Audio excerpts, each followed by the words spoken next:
Action. Megastar Shakib খানের বরবাদ সিনেমার প্রথম রোমান্টিক গান দিদা রিলিজ করা হয়েছে। এই গানটার মধ্য থেকে আমি এমন চমৎকার কিছু বিষয় লক্ষ্য করেছি যা আজকে আপনাদেরকে জানাবো। আচ্ছা, এই সময় কম, শুরু করো। আরে চাচা, ভিডিওতে শুরু করব। শুরু করার আগে ভিডিওতে লাইক আর চ্যানেলটা সাবস্ক্রাইব করে রাখেন। ঠিক আছে। গানের শুরুটা দেখে মনে হলো শাকিব খান আর ইদিকা পলের মধ্যে এমন একটা মনোমালিন্য হয়েছে, যার কারণে শাকিব খান এসেছে তাকে আবার ইমপ্রেস করে মানিয়ে নেওয়ার জন্য। আর ইদিকা পলকে দেখে মনে হচ্ছে সে হেজিটেশনে রয়েছে, যেটার বাংলা হচ্ছে দ্বিধা, যার মানে হচ্ছে ইদিকা পল এখন দ্বিধায় রয়েছে যে সে শাকিব খানের সাথে আবার যাবে নাকি যাবে না, যাবে নাকি যাবে না, যাবো কি যাবো না, যাবো কি যাবো না। সো এরকম একটা সিচুয়েশনের জন্য নাম রাখা হয়েছে দ্বিধা। এবং শাকিব খান তাকে আবার ফিরিয়ে নেওয়ার জন্য নানা রকম ভাবে ইমপ্রেস করতে থাকে। শাকিব খানের ক্যারেক্টারটা গ্রে শেড হলেও ইদিকা পলের বেলায় শাকিব খান সম্পূর্ণ ভিন্ন। শাকিব খান তাকে তার বাড়িতে নিয়ে যায় আর একটা বৃদ্ধা আশ্রমে নিয়ে যায়, সর্বশেষ একটি গাড়িও গিফট করে ইমপ্রেস করার জন্য। এই গানটা দেখে সাথে আরো যা বুঝলাম, ইদিকা পল এই সমস্ত বিষয়গুলো নিয়ে অনেক বেশি ঘাবড়ে গিয়েছে, যেটা একদমই স্বাভাবিক। শাকিব খানের সাথে সবসময় 4-5 জন বডিগার্ড থাকে, তার হাতে সবসময় গান থাকে। এরকম একটা মানুষের সাথে যদি কারো সম্পর্ক থাকে, সে সবসময় ঘাবড়ে থাকবে, এটা একদম স্বাভাবিক একটা বিষয়। আর এই গানটা দেখে এটাও ক্লিয়ার হয়ে গিয়েছে যে ইদিকা পল শাকিব খানের মতন বড়লোক ফ্যামিলি থেকে বিলং করবে না। ইভেন ইদিকা পল এই সিনেমাটার মধ্যে মিডল ক্লাস ফ্যামিলি থেকে বিলং করবে। ইদিকা পলের কস্টিউম, আচার আচরণ, মুখের এক্সপ্রেশন, এ সমস্ত কিছু বলে দিচ্ছে যে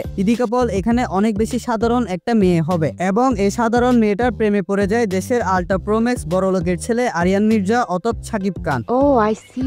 শুধু প্রেমে পড়ে তা নয়, শাকিব খান তার জন্য পুরো দুনিয়া বরবাদ করতেও রাজি। এখন যদি আপনি আরো একটু খেয়াল করেন, তাহলে আমি সহ অনেকে বলেছিল ইদিকা পল মরে যাওয়ার পর শাকিব খান ড্রাগ এডিক্টেড হয়ে যায়, কিন্তু গানটা দেখে কনফার্ম হয়েছে যে শাকিব খান যেহেতু আল্ট্রা প্রোম্যাক্স বড়লোকের ছেলে, তাই অন্যান্য বড়লোকের ছেলেদের মতন সেও নেশাগ্রস্ত থাকবে। গানের শুরুতে আমরা তাকে দেখতে পাই সে ড্রাগস নিচ্ছিল।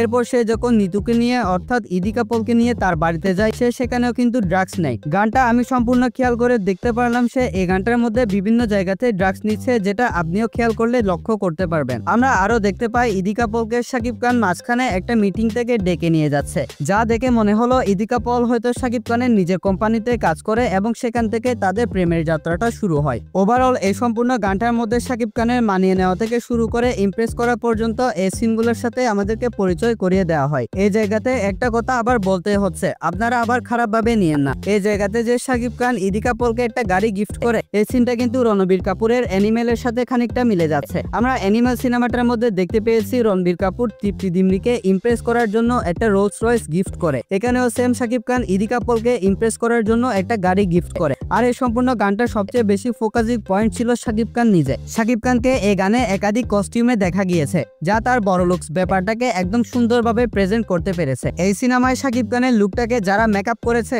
ভাই তাদের জন্য অবশ্যই সাব্বাসি দিতে হয়। এত দারুণভাবে শাকিব খানের মেকআপটা করেছে যে তাকে দেখে মনে হচ্ছে না তার বয়স 45। সো প্রীতম হাসানের কণ্ঠে গাওয়া কুল মিউজিক আর অসাধারণ লিরিক্সের সাথে রোমান্টিক গানটা অনেক বেশি দুর্দান্ত লেগেছে আমার কাছে। গানটা প্রীতম হাসানের সুরে গেলেও তার গানের গলা আর অটোটিউনের এডিট এমন ভাবে করা হয়েছে যে শুনে মনে হচ্ছে এটা হাবিব ওয়াহিদের কণ্ঠ।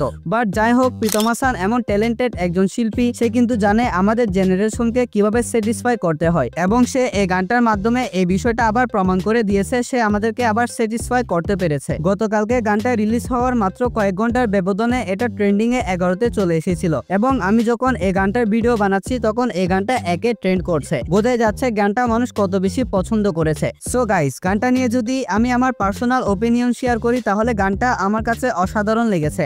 আপনার কেমন লেগেছে অবশ্যই কমেন্টে জানাতে ভুলবেন না। সাথে এই ভিডিওতে লাইক আর চ্যানেলটা অবশ্যই সাবস্ক্রাইব করে রাখবেন।